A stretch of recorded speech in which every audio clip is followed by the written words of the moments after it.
El acuerdo que hoy el mundo celebra no surgió de un día para otro. Detrás de la tregua entre Israel y Hamás, existe un complejo entramado político, militar y diplomático cuidadosamente construido. Nada de lo que ha ocurrido en Medio Oriente durante las últimas semanas es casual. Todo responde a una estrategia global que combina intereses de poder, control territorial y una narrativa cuidadosamente diseñada para presentar la imagen de una paz duradera. Todo comenzó con la presión directa de Donald Trump. Desde la Casa Blanca, el mandatario presentó un plan de 20 puntos, descrito como la hoja de ruta hacia la estabilidad.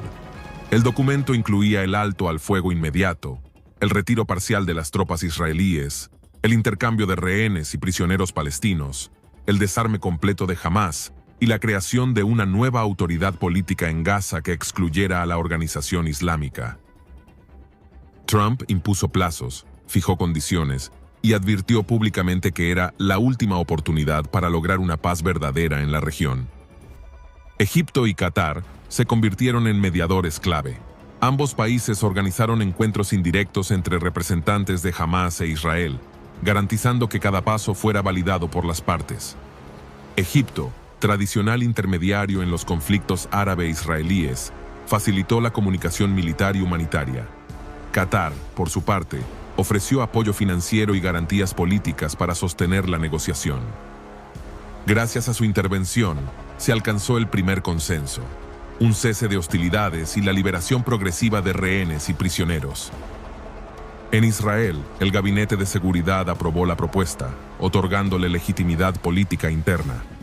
Mientras tanto, Washington anunció que desplegaría tropas en funciones de seguridad y apoyo logístico en la Franja de Gaza, con el argumento de garantizar la reconstrucción del enclave devastado. Detrás de esta acción, se esconde una presencia estratégica que refuerza la influencia estadounidense en la zona. Trump aseguró que el acuerdo fue posible tras la destrucción del programa nuclear iraní, una operación que, según sus declaraciones, eliminó el principal obstáculo para alcanzar la paz. En medio de los festejos, los analistas internacionales recordaron algo esencial. El plan carece de una estructura sólida. El International Crisis Group advirtió que desarmar a Hamás y establecer un nuevo gobierno en Gaza sin su participación directa suena bien en teoría, pero es extremadamente difícil en la práctica. Otros expertos señalaron que Trump, conocido por su aversión a la diplomacia prolongada, podría abandonar el seguimiento una vez que las cámaras apaguen sus luces. Aún así, la Casa Blanca insiste. No es solo un alto el fuego, es el principio del fin de décadas de violencia. Pero el tiempo dirá si este pacto traerá paz o si será recordado como el inicio de un nuevo capítulo profético. Porque entre las palabras de los hombres y la paz verdadera que solo Dios puede dar, hay un abismo que la historia se ha encargado de revelar una y otra vez. Ahora bien, desde la creación del Estado de Israel en 1948, la región de Medio Oriente ha sido un terreno permanente de conflicto. La comunidad internacional ha intentado múltiples veces negociar la paz, pero cada pacto ha tropezado con barreras profundas. En 1979, el Tratado de Camp David, mediado por Estados Unidos entre Israel y Egipto, fue celebrado como un logro histórico, pero el acuerdo no apagó las tensiones latentes. El presidente egipcio Anwar Sadat fue asesinado en 1981 y la paz se volvió prudente y tensa. En 1993, los acuerdos de Oslo firmados por Israel y la Organización para la Liberación de Palestina prometieron el reconocimiento mutuo y un camino hacia dos estados. Yitzhak Rabin, Shimon Peres y Yasser Arafat fueron vistos como arquitectos de una nueva era. Sin embargo, el proceso quedó roto tras asesinatos, atentados y desconfianza mutua. Durante la administración de George Walker Bush, se impulsó la hoja de ruta hacia la paz, con el respaldo del Cuarteto, Estados Unidos, la Unión Europea, Rusia y las Naciones Unidas, como un modelo para alcanzar la coexistencia entre palestinos e israelíes. Sin embargo, el proceso colapsó rápidamente tras la toma de control de Gaza por parte de Hamás, lo que marcó el inicio de una nueva etapa de tensión y ruptura en los esfuerzos por la paz. Más recientemente, en 2020, los acuerdos de Abraham, impulsados por la administración de Donald Trump, normalizaron relaciones entre Israel, Emiratos Árabes Unidos, Bahrein, Sudán y Marruecos. Se hablaba de comercio, turismo, cooperación tecnológica. Sin embargo, los enfrentamientos siguieron activos en Gaza y Cisjordania, y Jerusalén continuó siendo punto de conflicto. Hoy, en 2025, el nuevo acuerdo entre Israel y Hamás es presentado como el inicio de una paz duradera, alto el fuego, intercambio de rehenes y una nueva autoridad política en Gaza. Pero la historia muestra que cada una de esas etapas ha sido anunciada antes y luego desmentida por la realidad. Los líderes mundiales repiten el lenguaje universal de paz, seguridad y estabilidad, pero cada acuerdo se quiebra con la siguiente explosión. Jerusalén sigue siendo el epicentro espiritual y político de cada crisis. La paz plasmada en tratados ha sido siempre efímera, la paz negociada, limitada, y la paz proclamada en público no siempre llega al corazón de los hombres. Hoy, ante un nuevo pacto que promete lo imposible, cabe preguntarse, ¿es este el cumplimiento de una esperanza global o el eco de una advertencia profética que, desde hace siglos, habló de acuerdos engañosos y promesas que no perduran? ¿Será esta una paz duradera o el comienzo del cumplimiento de las profecías del fin? La Biblia habla con claridad de un período en el que las naciones clamarán por paz, pero esa paz no procederá de Dios. En la primera carta a los Tesalonicenses, capítulo 5, verso 3, el apóstol Pablo escribió: «Cuando digan paz y seguridad, entonces vendrá sobre ellos destrucción repentina, como los dolores a la mujer encinta, y no escaparán». El apóstol Pablo escribió estas palabras alrededor del año 50 después de Cristo, a una iglesia joven en Tesalónica, una ciudad griega bajo dominio romano. Era una comunidad llena de fe, pero inquieta. Los creyentes querían saber cuándo vendría el día del Señor, el tiempo del juicio divino sobre el mundo incrédulo, y cómo debían prepararse para aquel evento profético. En su primera carta a los tesalonicenses, Pablo traza una línea clara entre la esperanza del creyente y el destino del mundo. En el capítulo 4 habla del arrebatamiento de la iglesia, cuando los fieles serán llevados para encontrarse con Cristo. Pero en el capítulo 5 su tono cambia. Advierte lo que vendrá después, un tiempo de aparente paz y seguridad, seguido por una destrucción repentina. Pablo no está hablando de un deseo pasajero de tranquilidad. Él describe una atmósfera global donde las naciones creerán haber alcanzado el equilibrio definitivo. La palabra griega eirene significa armonía y bienestar. Asfaleia significa estabilidad y confianza. Pablo profetiza un mundo que se sentirá en control. Los líderes políticos hablarán de una era de reconciliación. Los tratados prometerán seguridad. Los discursos se repetirán en todos los idiomas: paz, seguridad, cooperación global. El teólogo John MacArthur comenta: Pablo describe un mundo que se siente seguro justo antes del juicio. La falsa sensación de paz será el preludio de la ira de Dios. Y eso es exactamente lo que estamos presenciando hoy. En 2025, Donald Trump y líderes de Medio Oriente firmaron un pacto presentado como la paz eterna en Gaza. El mundo entero lo celebra. Las calles se llenan de aplausos. Los medios hablan de esperanza, pero el mismo lenguaje profético resuena: paz y seguridad. Sin embargo, la Biblia advierte: cuando digan paz, no significa que habrá paz verdadera. Significa que el mundo dirá que hay paz, mientras la tormenta se aproxima.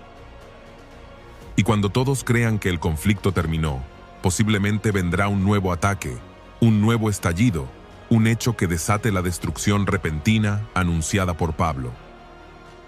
Será un acontecimiento inesperado, global y devastador, porque la falsa paz humana siempre prepara el terreno para la crisis final.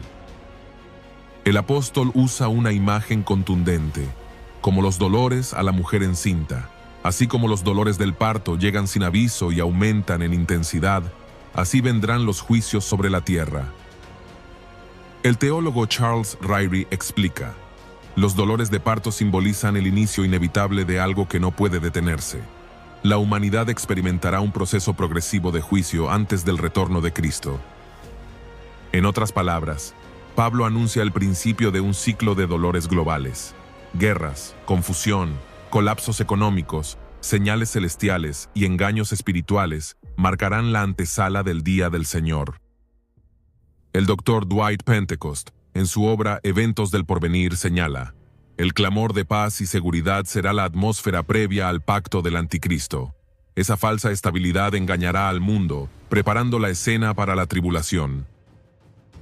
Por eso, cada vez que el mundo celebra un tratado, debemos observarlo con discernimiento espiritual, porque la historia se repite con precisión profética.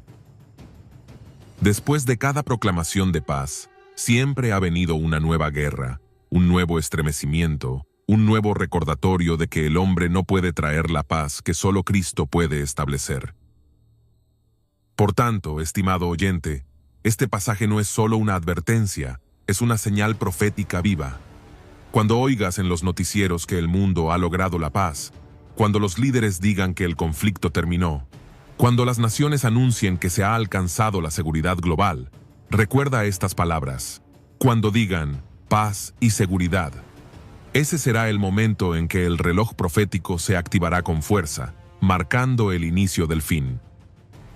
Ahora bien, la Biblia revela que habrá un pacto que marcará un antes y un después en la historia de la humanidad, un acuerdo político que el mundo celebrará, pero que el cielo reconocerá como el comienzo del fin profético. El profeta Daniel, siglos antes del nacimiento de Cristo, escribió una de las declaraciones más claras sobre este acontecimiento.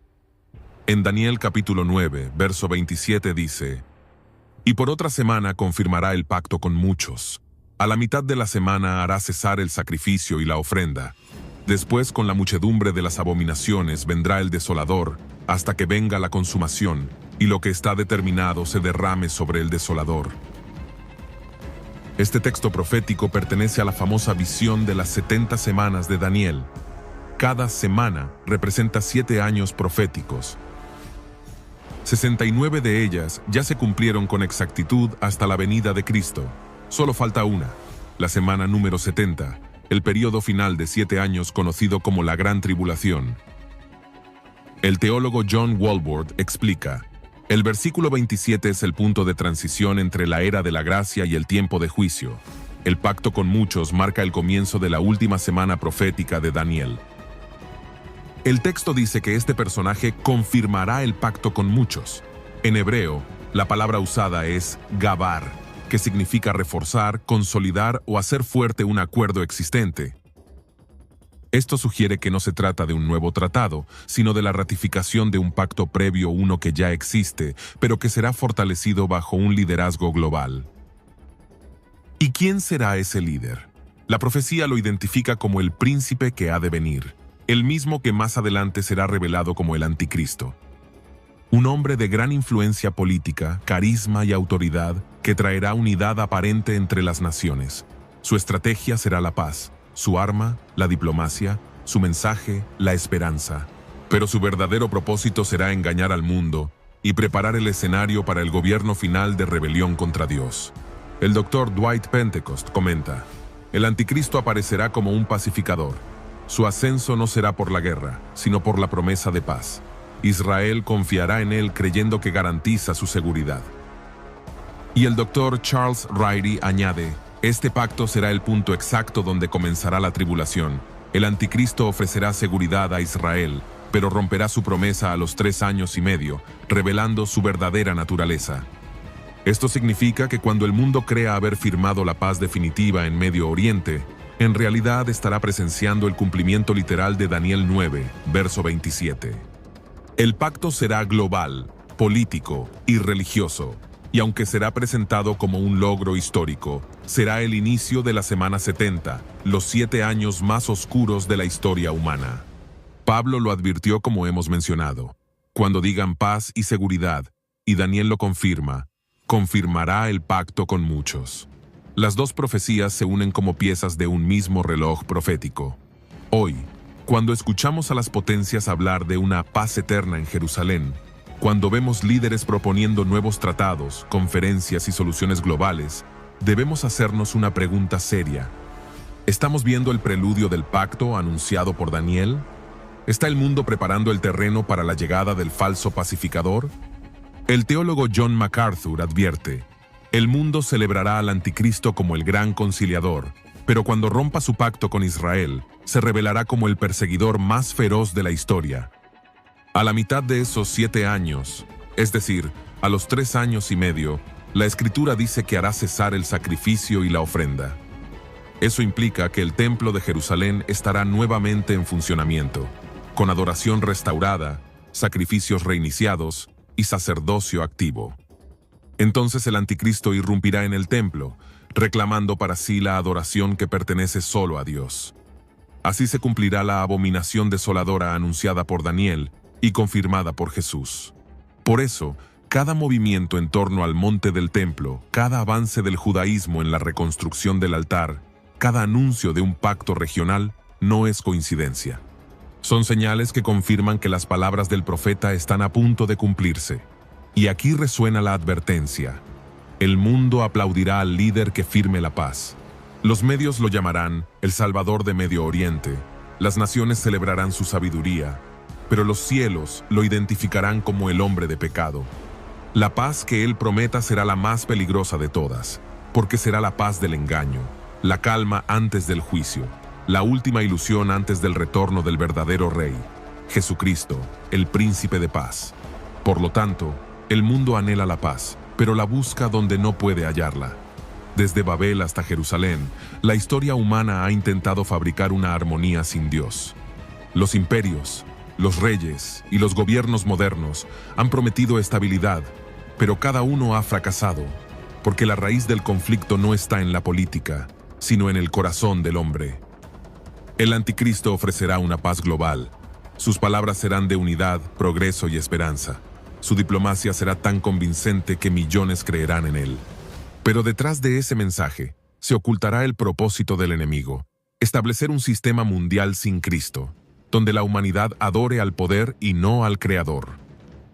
El Dr. John MacArthur advierte: la paz del anticristo no será el resultado del amor o la justicia, sino del control. Es la paz de la manipulación, no la paz del espíritu. El profeta Isaías, en el capítulo 48, versículo 22, mucho antes que Daniel, anunció esta verdad eterna: no hay paz para los malos, dijo Jehová. Amigo oyente, la paz que el hombre construye sobre la mentira termina derrumbándose sobre su propio orgullo. En contraste, Jesucristo ofreció una paz diferente, no una paz firmada en tratados, sino grabada en el corazón. Él dijo: la paz os dejo, mi paz os doy, yo no os la doy como el mundo la da. La paz de Cristo no depende de acuerdos, sino de relación. No nace de la diplomacia, sino del perdón. No se negocia, se recibe por fe. Cuando el mundo clame paz y seguridad, Cristo estará a punto de regresar para establecer la verdadera paz. Un reino de justicia, donde no habrá guerras, ni mentiras, ni gobiernos corruptos.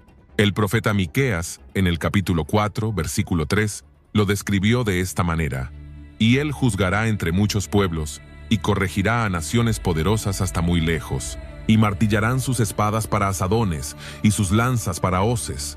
No alzará espada nación contra nación, ni se ensayarán más para la guerra. Ese será el cumplimiento total de la promesa, el reino milenial de Cristo, donde Jerusalén será el centro de la adoración mundial. El Mesías reinará desde el trono de David, y la tierra será llena del conocimiento del Señor como las aguas cubren el mar. Pero antes de que este glorioso momento se haga realidad, el hombre seguirá intentando imponer su propia versión de la paz. Sin embargo, toda paz sin Cristo será solo un espejismo. Los acuerdos se romperán, las alianzas se desvanecerán y la humanidad volverá a enfrentarse. Solo el retorno de Jesús pondrá fin al ciclo del engaño. Y aquí surge la pregunta que todo creyente debe hacerse: ¿en qué paz estoy confiando? ¿En la paz temporal del mundo o en la paz eterna de Cristo? ¿En el pacto del anticristo o en el pacto de la cruz? Porque el mundo prepara un trono para el falso pacificador, pero el cielo prepara la coronación del verdadero Rey de Reyes. Y cuando Él venga, no buscará firmar tratados, vendrá a reinar con justicia, a restaurar la creación y a traer la única paz que jamás podrá ser destruida. Así llegamos al final de este video. Te agradezco de corazón por habernos acompañado hasta el final. Te invito a compartir esta enseñanza para que más personas sean edificadas y puedan reflexionar en la palabra de Dios. Nos vemos en el próximo video y que la paz del Señor esté contigo y con toda tu familia, hoy y siempre. Que Dios te bendiga abundantemente.